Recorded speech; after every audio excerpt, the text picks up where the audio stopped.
سورہ فاتحہ کے درس کا آغاز ہوا پچھلے ہفتے۔ ایک چیز اور سمجھ لینی چاہیے کہ جب ہم قرآن پڑھتے ہیں تو بسم اللہ الرحمن الرحیم سے پڑھ لے اعوذ باللہ من الشیطان الرجیم بھی پڑھتے ہیں، کیونکہ قرآن مجید میں اس بات کا حکم دیا گیا ہے فَإِذَا قَرَأْتَ الْقُرْآنَ فَاسْتَعِذْ بِاللَّهِ مِنَ الشَّيْطَانِ الرَّجِيمِ کہ جب آپ قرآن پڑھیں تو شیطان رجیم سے اللہ کی پناہ مانگ لیں۔ تو اعوذ باللہ من الشیطان الرجیم کا مطلب ہوتا ہے کہ میں شیطان مردود سے اللہ کی پناہ مانگتا ہوں۔ تو شیطان کا جو کام ہے وہ ہے بہکانا، راہ راست سے بھٹکانا، یہی اس کا کام ہے۔ تو اس کی پناہ بھی مانگنی چاہیے کہ اللہ تعالی ہمیں اس کی ریشہ دوانیوں سے محفوظ رکھے، اس کی اکساہٹ سے محفوظ رکھے، اس کے فتنے سے محفوظ رکھے۔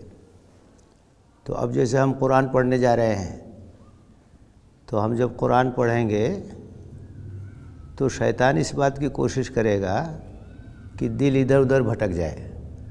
جیسے ہم نماز پڑھتے ہیں تو نماز میں بھی ادھر ادھر وہ دل بھٹکانے کی کوشش کرتا ہے۔ جو بات باہر نہیں یاد آتی وہ نماز میں یاد آنے لگتی ہے، تو آدمی توجہ ہٹاتا ہے قرآن کی طرف، نماز کی طرف اپنی توجہ لاتا ہے۔ تو ویسے ہم قرآن پڑھنے جا رہے ہیں تو ہماری توجہ قرآن کی طرف رہنی چاہیے، کیا پڑھ رہے ہیں، کیا اس کا مطلب ہے، ہمارا رب ہم سے کیا کہہ رہا ہے، یکسوئی ہونی چاہیے، دل لگا کے قرآن پڑھنا چاہیے۔ تو شروع ہی میں اللہ سے پناہ مانگی جاتی ہے کہ شیطان کی وسوسہ اندازی سے اللہ ہمیں محفوظ رکھنا، وہ ہم کو ادھر ادھر بھٹکانے نہ پائے۔ تو یہ بھی سنت ہے کہ قرآن جب پڑھا جائے تو شروع میں اعوذ باللہ من الشیطان الرجیم پڑھیں، اس کے بعد بسم اللہ الرحمن الرحیم، اور اس کے بعد پھر اپنا قرآن کی تلاوت کریں۔ یہ جو سورہ ہے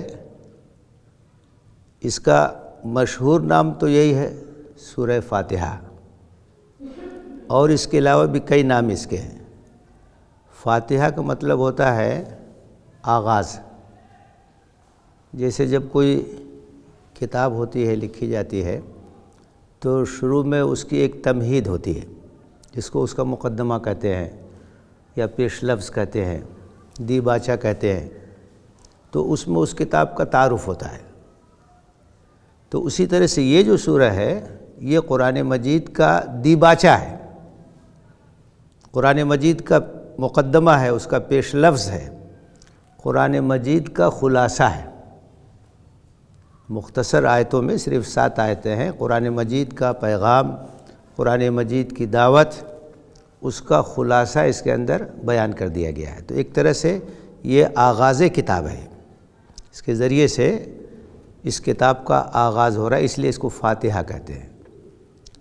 اور اس کے ناموں میں سے ایک نام ہے ام الکتاب، یعنی قرآن مجید کی بنیاد اور اس کی اصل ہے۔ پوری دعوت قرآنی جو ہے سورہ فاتحہ کے اندر سمیٹ کے رکھ دی گئی، تو اس کو ام الکتاب بھی کہا جاتا ہے۔ اس کا ایک نام جو ہے شافیہ بھی ہے، اس کے اندر شفا بھی ہے۔ سورہ فاتحہ جو ہے یہ شفا بھی ہے اس کے اندر، تو یہ شافیہ بھی کہلاتی ہے۔ اس کا نام کافیہ بھی ہے۔ غور کریں اس کا مضمون، اس کے اندر جو چیزیں بیان کی گئی ہیں یہ ہماری ہدایت کے لیے کافی ہے، صحیح راستے کی طرف رہنمائی کرنے کے لیے کافی ہے۔ تو مختلف اس کے نام ہیں اور بڑی اس کی عظمت ہے۔ قرآن مجید کی سب سے عظیم سورہ اسے کہا گیا ہے کہ قرآن مجید کا خلاصہ اس کے اندر آ گیا، اس کا پیغام اس کے اندر آ گیا ہے، تو اہم ترین سورہ ہے یہ۔ اسی لیے نماز میں سورہ فاتحہ کو پڑھنا ضروری قرار دیا گیا ہے، تاکہ ہم روزانہ نماز کے اندر اس کو پڑھتے رہیں، اس کا مضمون تازہ ہوتا رہے، اس کو دہراتے رہیں۔ تو سورہ فاتحہ کی اسی اہمیت کے پیش نظر اس کو نماز میں لازم قرار دیا گیا ہے۔ من لم یقرأ لا صلاۃ لمن لم یقرأ بفاتحۃ الکتاب۔ اللہ کے رسول صلی اللہ علیہ وسلم نے فرمایا کہ اگر سورہ فاتحہ نہیں کسی نے پڑھی تو اس کی نماز نہیں ہوئی۔ اس سے اندازہ کیجئے کہ سورہ فاتحہ پڑھنا کتنا ضروری ہے اور کتنا اہم ہے۔ تو اس کی جو ابتدائی 3 آیتیں ہیں، پچھلے ہفتے وہ آیتیں ہوئی تھیں۔ الحمدللہ رب العالمین، سب تعریفیں اللہ رب العالمین کے لیے ہیں۔ الرحمن الرحیم، جو انتہائی مہربان اور بہت رحم کرنے والا ہے، اور مالک یوم الدین، روز جزا کا مالک ہے۔ تو پہلی جو آیت ہے اس میں اللہ تعالیٰ کی صفت ربوبیت کا ذکر ہے۔ رب العالمین ہے، ساری کائنات کی پرورش کرنے والا ہے، نگہداشت کرنے والا ہے، اس کا مالک ہے، اس کی دیکھ ریکھ کرنے والا ہے۔ تو اللہ تعالیٰ کی صفت ربوبیت کا تذکرہ پہلی آیت میں ہے، اور دوسری آیت میں اللہ تعالیٰ کی صفت رحمت کا ذکر ہے، اور تیسری آیت میں اللہ تعالیٰ کی صفت عدل کا ذکر ہے کہ وہ بہت انصاف پسند ہے اور عدل کرنے والا ہے، نا انصافی نہیں کر سکتا۔ اس لیے قیامت آئے گی اور سب کے ساتھ انصاف ہوگا، اور جو کچھ بھی انسان نے اس دنیا میں کیا ہے اس کا بدلہ اس کو وہاں ملے گا۔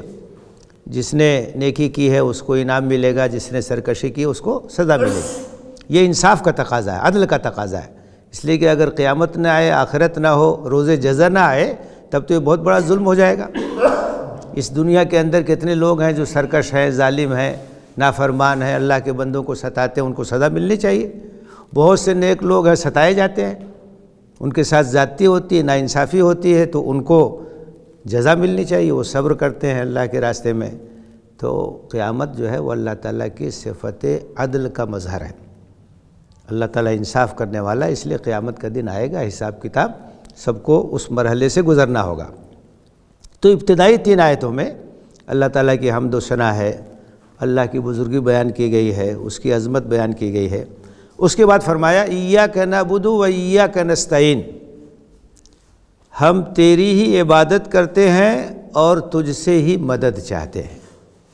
ایاک نعبد، یہ نہیں کہا جا رہا ہے کہ تیری عبادت کرتے ہیں، بلکہ کہا جا رہا ہے کہ تیری ہی عبادت کرتے ہیں، یعنی کسی اور کی عبادت ہم نہیں کرتے، تیرے علاوہ کسی اور کی عبادت ہم نہیں کرتے۔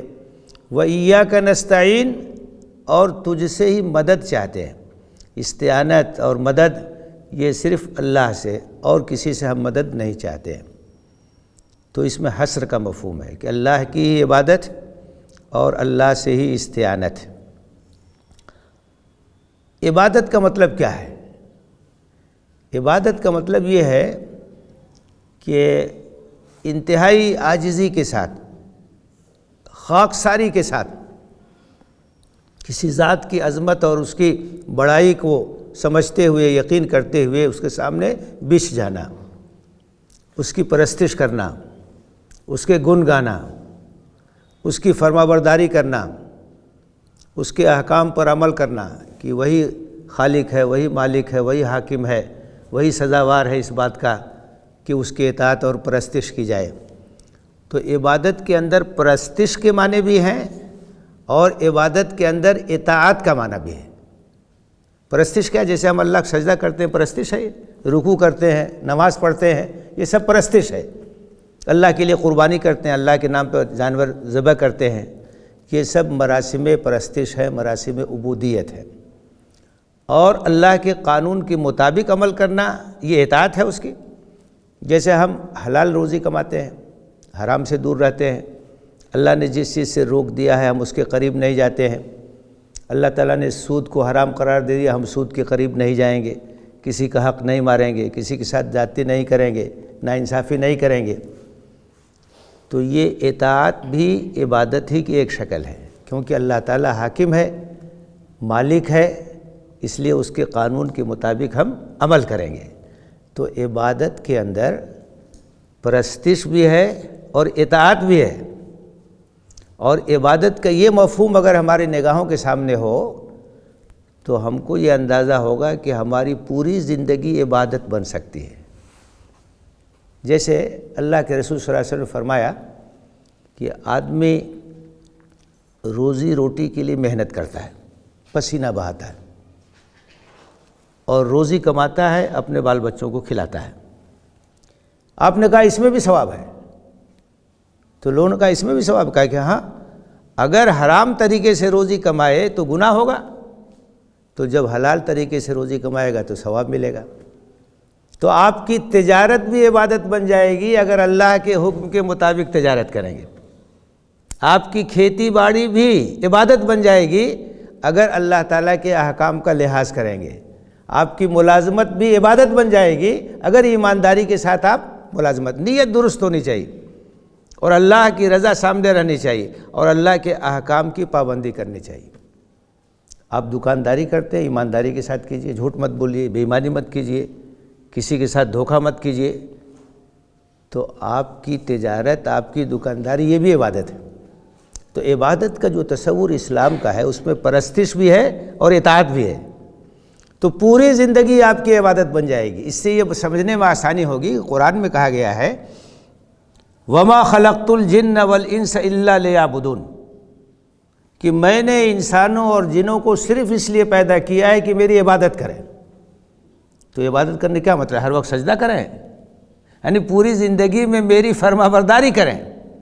پوری زندگی ان کی عبادت ہو جائے گی. کیونکہ اللہ تعالیٰ جس طرح سے مسجد میں ہمارا رب ہے تو مسجد کے باہر بھی ہمارا رب وہی ہے، بازار میں بھی وہی ہمارا رب ہے، گھر میں بھی وہی ہمارا رب ہے. تو اس کی اطاعت، اس کی فرما برداری ہر جگہ ہمیں کرنی ہے. عبادت کا یہ مفہوم اگر ہماری نگاہوں کے سامنے ہو تو ہماری پوری زندگی کیا ہوگی؟ عبادت بن جائے گی. پرستش، اطاعت، یہ سب جو ہے عبادت کے اندر داخل ہے. اسی لیے سورہ یاسین میں کہا گیا کہ اللہ تعالیٰ قیامت کے دن کہے گا کہ اے انسانوں، میں نے تم سے یہ کہا تھا نا کہ لا تعبد الشیطان، شیطان کی عبادت مت کرنا، میری عبادت کرنا. شیطان کی عبادت مت کرنا یعنی شیطان کی اطاعت مت کرنا، اس کا کہا مت ماننا. تم نے اس کی پرواہ نہیں کی، اس کی اطاعت کرنے لگے، اس کی فرما برداری کرنے لگے اور میرے احکام کو تم نے نظر انداز کر دیا. تو عبادت کا یہ جامع مفہوم ہمارے نگاہوں کے سامنے رہنا چاہیے. پوری زندگی کو عبادت بنایا جا سکتا ہے اگر ہماری نیت درست ہو، اللہ کی رضا ہمارے سامنے ہو اور اللہ کے احکام کو ہم اپنی نگاہوں کے سامنے رکھیں. تو ایک چیز یہاں عبادت ہے اور ایک چیز ہے استعانت. استعانت کا مطلب ہوتا ہے مدد حاصل کرنا. جب ہمارا یہ ایمان ہے کہ پوری کائنات جو ہے وہ اللہ تعالیٰ کی حکمرانی کے تحت ہے، اللہ کی مشیت چلتی ہے، اللہ کی مرضی چلتی ہے، اللہ کے علاوہ کسی کے پاس کوئی اختیار نہیں ہے. اللہ تعالیٰ نقصان پہنچانا چاہے تو کوئی بچا نہیں سکتا، اللہ تعالیٰ نفع پہنچانا چاہے تو کوئی روک نہیں سکتا.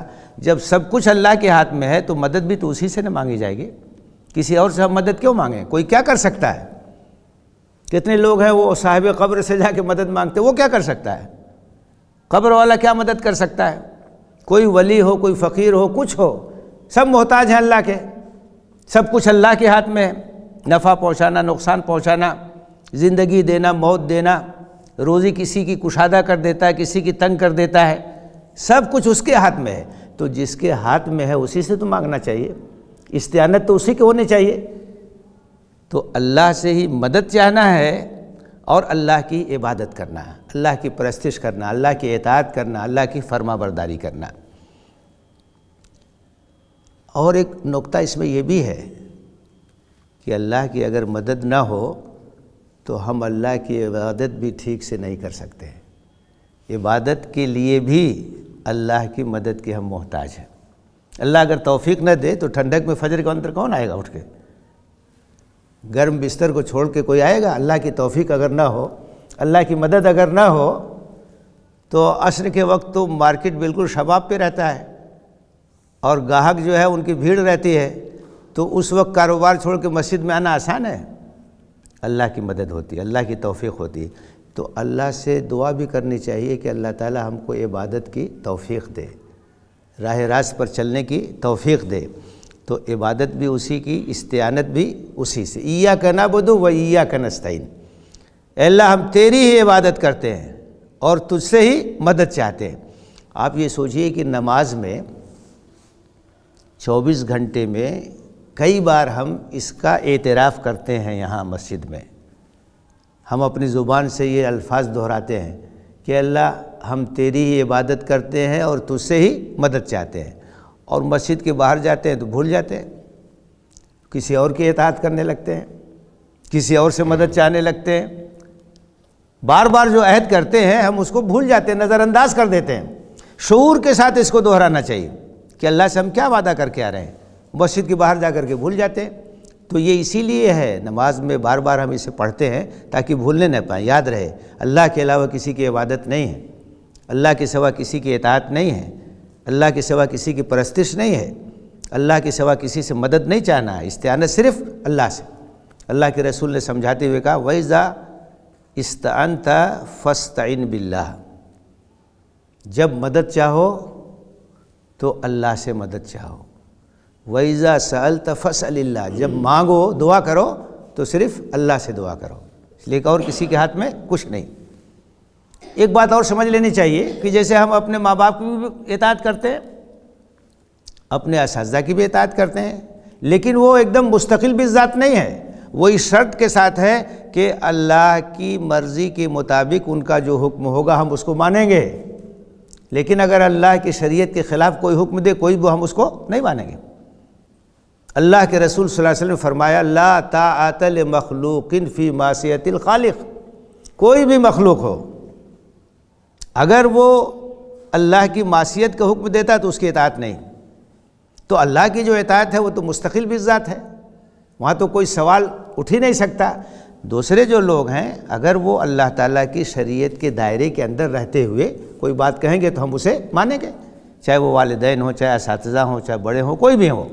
اس لیے اللہ کی جو اطاعت ہے وہ غیر مشروط ہے، رسول کی جو اطاعت ہے وہ غیر مشروط ہے، کیونکہ رسول اپنی جانب سے کچھ نہیں کہتا، وہ جو کچھ کہتا ہے اللہ کی جانب سے کہتا ہے۔ رسول کی اطاعت اللہ کی اطاعت ہے اور رسول کی نافرمانی اللہ کی نافرمانی۔ تو باقی جو لوگ ہیں وہ شریعت کے ماتحت ہیں، اللہ اور رسول کی جو ہدایات ہیں اس کے اندر رہتے ہوئے معروف کے اندر اگر کوئی بات ہوگی تو ہم ان کی بات مانیں گے۔ ایاک نعبد و ایاک نستعین، اب چونکہ اللہ رب العالمین ہے اور اللہ انتہائی رحیم ہے، وہی روز جزا کا مالک ہے، اس لیے ہم اسی کی عبادت کرتے ہیں اور اسی سے مدد چاہتے ہیں۔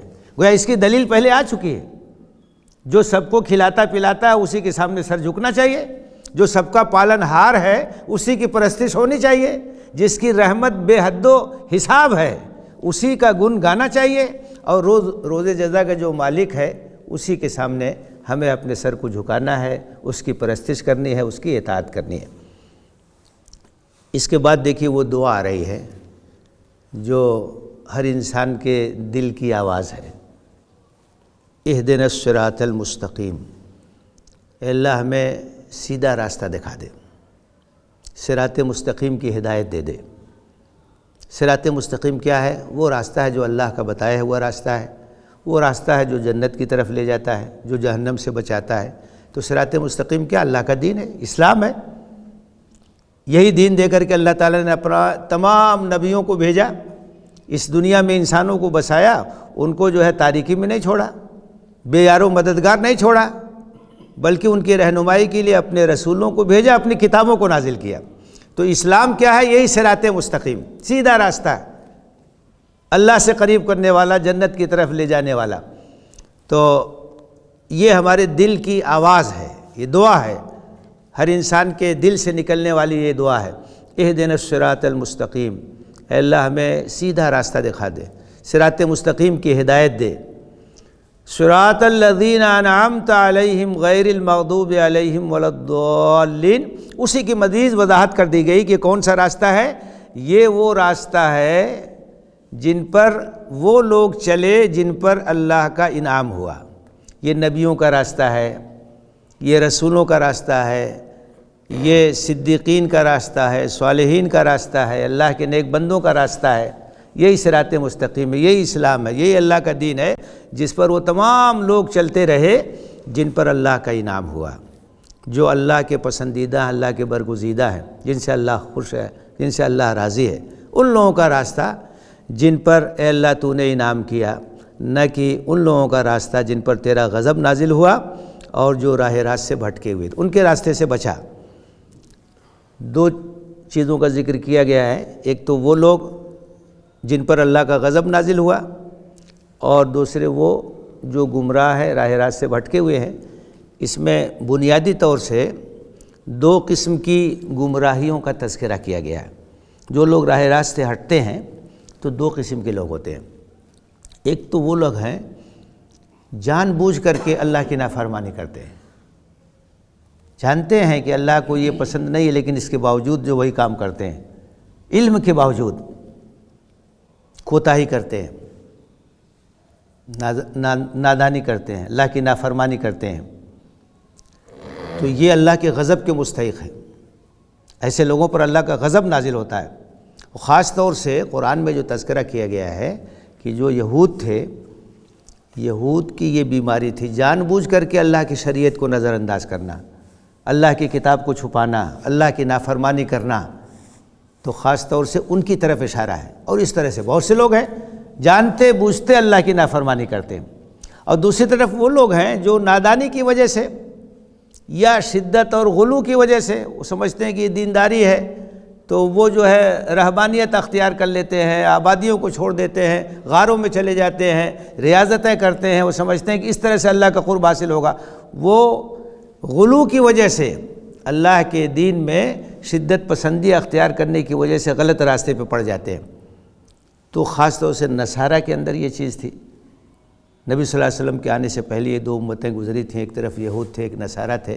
یہود کی گمراہی یہ تھی کہ ان کے علماء نے حق کو چھپایا، جان بوجھ کر کے اللہ کے احکام کو نظر انداز کیا۔ نصارہ کی گمراہی یہ تھی کہ انہوں نے ایسی چیزوں کو بھی اپنے اوپر حرام کر لیا جس کو اللہ نے حرام نہیں قرار دیا تھا، رہبانیت اختیار کر لی، دنیا چھوڑ کر کے چلے گئے۔ ان کے جو عبادت گزار لوگ تھے وہ پہاڑوں میں رہنے لگے، غاروں میں رہنے لگے، آبادیوں سے دور رہنے لگے۔ یہ دونوں چیزیں اللہ کو پسند نہیں ہیں۔ اللہ تعالیٰ یہ چاہتا ہے کہ آپ انسانوں کے درمیان رہیں، انسانی سماج میں رہیں، لیکن حلال اور حرام کی تمیز رکھیں، اللہ تعالیٰ کے حدود کی پابندی کریں۔ آپ بال بچوں کے ساتھ رہیں، اپنے سماج میں رہیں، اپنے گاؤں میں رہیں، اپنی آبادی میں رہیں، لیکن اللہ کی نافرمانی کا کام نہ کریں۔ اللہ کی فرما برداری، اللہ کی اطاعت، اس کے احکام کی پاسداری یہ ہونی چاہیے۔ تو گویا اس میں اس طرف اشارہ کیا گیا کہ ہر طرح کی گمراہیوں سے ہم کو بچا۔ اس سے پہلے جو امتیں تھیں مختلف طرح سے گمراہ ہوئیں، راہ راست سے بھٹکی، تو اللہ ان تمام گمراہیوں سے تو ہمیں بچا اور راہ راست پر ہمیں چلا اور صحیح راستہ ہمیں دکھا، اسلام پر ہم قائم رہیں۔ یہ وہ راستہ ہے جو ان لوگوں کا راستہ ہے جن پر اللہ نے انعام کیا ہے، اور دنیا میں بھی اللہ کی رحمت کے مستحق ہوئے، آخرت میں بھی اللہ کے انعام کے وہ مستحق ہوں گے۔ یہ اصل دعا ہے جو سورہ فاتحہ کے اندر کی گئی۔ اب اس میں دیکھیے جو ترتیب رکھی گئی ہے، اس ترتیب سے یہ بھی معلوم ہوتا ہے کہ دعا کے آداب کیا ہیں۔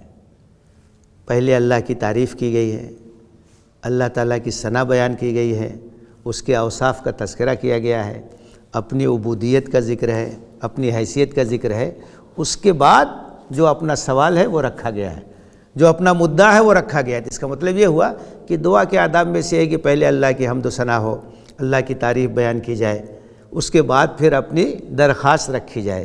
یہ ایک مناسب طریقہ ہے کہ اس طرح سے کوئی بات جو ہے وہ رکھنی چاہیے۔ تو دعا کے آداب بھی اس کے اندر سکھا دیے گئے ہیں۔ اچھا، اس سورہ کی اتنی زیادہ فضیلت ہے کہ اس کے بارے میں حدیث کے اندر یہ بات آئی ہے کہ اللہ کے رسول نے کہا کہ اللہ تعالیٰ کہتا ہے کہ میں نے سورہ فاتحہ کو اپنے اور اپنے بندے کے درمیان نصف نصف تقسیم کر دیا ہے۔ جب بندہ کہتا ہے الحمدللہ رب العالمین، کہ تمام تعریف اللہ رب العالمین کے لیے ہے، تو اللہ تعالیٰ کہتا ہے کہ میرے بندے نے میری حمد کی۔ جب بندہ کہتا ہے الرحمن الرحیم، تو اللہ تعالیٰ کہتا ہے کہ میرے بندے نے میری ثنا بیان کی۔ جب بندہ کہتا ہے مالک یوم الدین، روز جزا کا مالک، تو اللہ تعالیٰ کہتا ہے کہ میرے بندے نے میری بزرگی کا اعتراف کیا، میری عظمت کا اعتراف کیا۔ جب بندہ کہتا ہے ایاک نعبد و ایاک نستعین، ہم تیری ہی عبادت کرتے ہیں اور تجھ سے ہی مدد چاہتے ہیں، تو اللہ تعالیٰ کہتا ہے کہ یہ میرے اور میرے بندے کے درمیان مشترک ہے۔ بندہ کچھ چیزیں میرے لیے تسلیم کر رہا ہے، میری عبادت کی بات کر رہا ہے، مجھ سے استعانت کی بات کر رہا ہے، تو اس آیت میں ایک ایسی بات کہی گئی ہے جو اللہ اور بندے کے درمیان مشترک ہے۔ اس کے بعد پھر دعا آ جاتی ہے، اہدنا الصراط المستقیم صراط الذین انعمت علیہم غیر المغضوب علیہم ولا الضالین، کہ اللہ ہمیں سیدھا راستہ دکھا، ان کا راستہ جن پر تو نے انعام کیا، نہ کہ ان لوگوں کا راستہ جن پر تیرا غضب نازل ہوا اور جو راہ راست سے بھٹکے ہوئے تھے۔ تو اللہ تعالیٰ کہتا ہے کہ یہ میرے بندے کی دعا ہے۔ وَلِعَبْدِي مَا سَأَلَ، اور میرا بندہ جو مانگ رہا ہے میں اسے دوں گا، اس کی درخواست منظور کی جاتی ہے، اس کی دعا قبول کی جاتی ہے۔ اب آپ تھوڑی دیر کے لیے سوچئے کہ جب ہم نماز میں سورہ فاتحہ پڑھتے ہیں تو ایک ایک آیت کا جواب اللہ کی طرف سے ملتا ہے۔ اس سے یہ بھی اندازہ ہوا کہ ہم کو سورہ فاتحہ بہت ٹھہر ٹھہر کے پڑھنا چاہیے، ایک ایک آیت کو رک رک کے پڑھنا چاہیے۔ ادھر ہم ایک آیت پڑھ رہے ہیں، اس کا جواب اوپر سے آ رہا ہے۔ اچھا، اس احساس اور تصور کے ساتھ جب سورہ فاتحہ پڑھیں گے تو کیا کیفیت ہوگی؟ ہماری کیا حیثیت ہے؟ گنہگار لوگ ہیں، لیکن ہم سورہ فاتحہ پڑھ رہے ہیں تو ایک ایک آیت کا جواب اللہ تعالیٰ کی طرف سے آ رہا ہے۔ اگر یہ سوچ کے ہم پڑھیں گے تو دل کی کیا کیفیت ہوگی؟ اللہ کی طرف سے جواب آ رہا ہے، جو رب العالمین ہے، جو کائنات کا خالق اور مالک ہے، اور ہم ایک حقیر انسان ہیں، ہماری کیا حیثیت ہے؟ لیکن اگر ہم سورہ فاتحہ پڑھتے ہیں دل لگا کر کے تو اللہ تعالیٰ ایک ایک آیت کا جواب دیتا ہے۔ اسی احساس کے تحت پڑھنا چاہیے تو اور زیادہ دل لگے گا نماز کے اندر، اور زیادہ کیفیت پیدا ہوگی کہ اللہ تعالیٰ ہم جو کچھ پڑھ رہے ہیں اس کو سن رہا ہے، اس کو دیکھ رہا ہے، اور وہ اس کا جواب دے رہا ہے۔ اتنی اہمیت اور اتنی فضیلت جو ہے اس سورہ کی ہے۔ آخر میں جو کہا جاتا ہے آمین، تو آمین کا مطلب کیا ہے؟ آمین کا مطلب اے اللہ تو اس کو قبول کر لے۔ جب بھی کوئی دعا مانگی جاتی ہے، آپ نے دیکھا ہوگا کہ ایک صاحب دعا کر رہے ہیں، سب لوگ آمین کہہ رہے ہیں، تو اس کا مطلب یہی ہے کہ اے اللہ اس دعا کو قبول کر لے۔ تو سورہ فاتحہ جب ختم ہوتی ہے تو امام بھی آمین کہتا ہے، اور پیچھے جو لوگ ہیں وہ بھی آمین کہتے ہیں۔ آمین بھی ایک دعا ہے۔ آمین کہ اللہم استجب، اے اللہ اس دعا کو قبول فرما لے۔ تو جیسے ہم آمین کہتے رہتے ہیں، لیکن یہ بھی معلوم ہونا چاہیے کہ آمین کا مطلب کیا ہے، اس کا معنی کیا؟ آمین کا مطلب ہے کہ اے اللہ تو اس دعا کو قبول فرما لے۔ اب یہ دیکھیے سورہ فاتحہ ہے، مختصر سورہ ہے، صرف 7 آیتیں ہیں، لیکن اس کے اندر قرآن مجید کے مضامین کا خلاصہ بیان کر دیا گیا ہے۔ قرآن میں بنیادی طور سے 3 چیزیں ہیں: توحید، رسالت، آخرت۔ یہ بنیادی عقیدے ہیں اسلام کے، اور اسی کی تشریح پورے قرآن میں ہے۔ توحید، آخرت اور رسالت۔ اس سورہ کے اندر یہ تینوں چیزیں ہیں۔ الحمدللہ رب العالمین، الرحمن الرحیم، مالک یوم الدین۔ آپ غور کیجئے، سب تعریف اللہ رب العالمین کے لیے ہے، اور تعریف کا مستحق کوئی نہیں ہے۔ وہ رحمان اور رحیم، ہم اسی کی عبادت کرتے ہیں، یہی توحید ہے۔ توحید تو یہی نہیں، اس کائنات کا خالق ایک ہے، اس کا مالک ایک ہے، وہی سب کو کھلاتا ہے، وہی سب کو پلاتا ہے، اسی کی عبادت ہونی چاہیے اور اسی کی اطاعت ہونی چاہیے، یہی توحید ہے۔ اللہ کے سوا کوئی عبادت کا مستحق نہیں، لا الہ الا اللہ، اللہ کے سوا کوئی عبادت کا مستحق نہیں۔ یہی توحید کی دعوت تمام نبی لے کر کے آئے، سب نے اپنی قوم سے یہی کہا کہ ایک اللہ کی عبادت کرو، اس کے علاوہ تمہارا کوئی معبود نہیں، شرک کو چھوڑ دو۔ توحید سورہ فاتحہ کے اندر، یہیں سے تو آغاز ہو رہا ہے قرآن مجید کا۔ مالک یوم الدین، روز جزا کا مالک ہے۔ آخرت کا عقیدہ آ گیا کہ ایک دن دنیا ختم ہو جائے گی، دوسری دنیا قائم ہوگی، حساب کتاب کے لیے سب کی پیشی ہوگی، تو آخرت کا عقیدہ بھی اس کے اندر آ گیا۔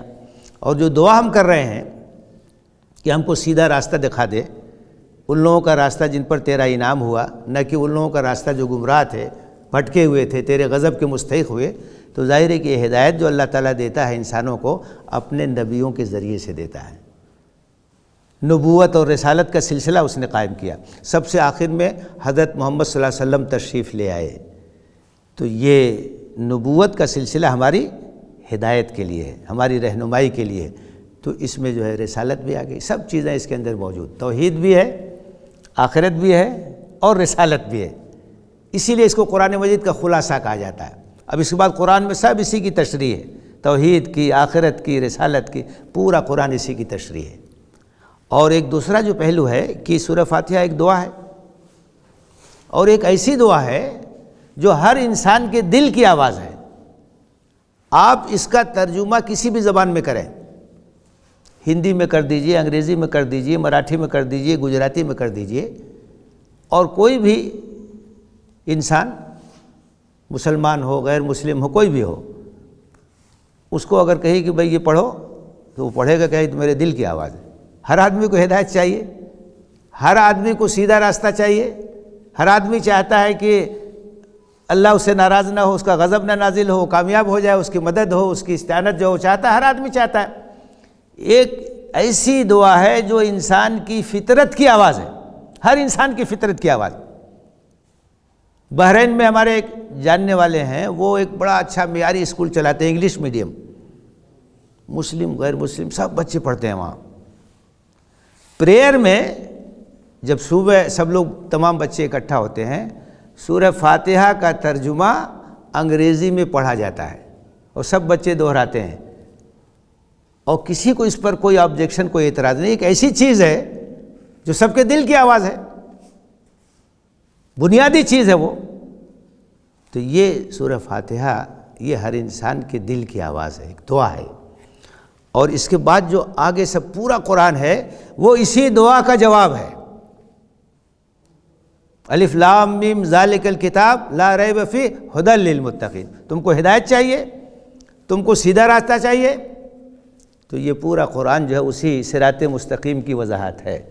تو سورہ فاتحہ دعا ہے اور باقی سب کچھ کیا اس کا جواب ہے، اس کی تشریح ہے۔ اللہ نے اس کو قبول کر لیا اور اس کے نتیجے میں آپ کی ہدایت کے لیے، رہنمائی کے لیے، راہ راست دکھانے کے لیے پورا قرآن مجید کھول کر کے آپ کے سامنے رکھ دیا۔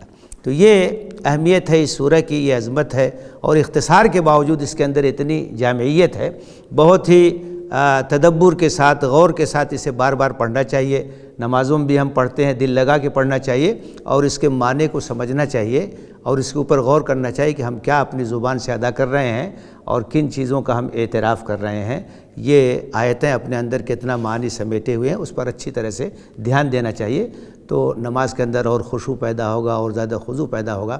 اللہ سے دعا ہے کہ ہمیں قرآن کو تدبر کے ساتھ، غور و فکر کے ساتھ پڑھنے کی توفیق دے اور اس پر غور کرنے کی توفیق دے اور اس پر عمل کرنے کی توفیق دے، آمین۔